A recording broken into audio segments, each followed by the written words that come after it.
The drill of war. Syrian opposition police training for a new front. They're backed by Turkey, the two working side by side in the offensive against the Kurdish militia, or YPG. Turkey says the target, the YPG, is linked to outlawed Kurdish insurgents in Turkey. So some troops here are Kurds, taking up arms against the Kurdish militia.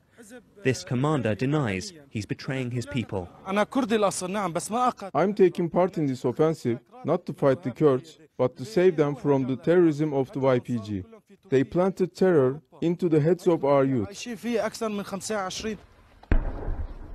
The shelling intensified today as Turkey's president vowed to neutralize every last terrorist.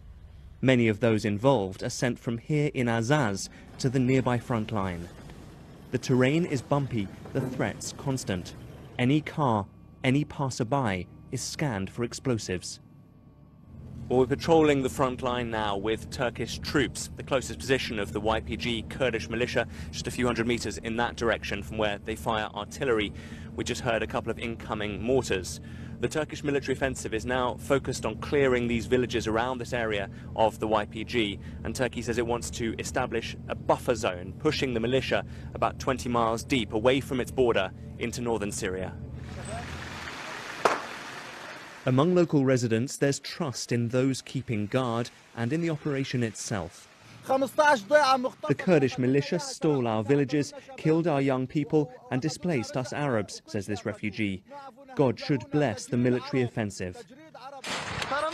But YPG resistance is fierce. They're armed by the US, which says the offensive distracts from fighting the Islamic State group. The Kurds say civilians are being killed by Turkish artillery. Turkey denies it.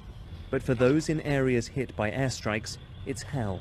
There's no one here. I'm alone. There's no electricity and they're firing on us. They're shaking the world with this. Everybody has left. Azez is scarred by the legacy of a 7-year-long war. In Syria, territory is power, and as the country has fallen apart, Turkey is determined to stop its age-old foes grabbing a piece of it. Mark Lowen, BBC News, Azez, northern Syria.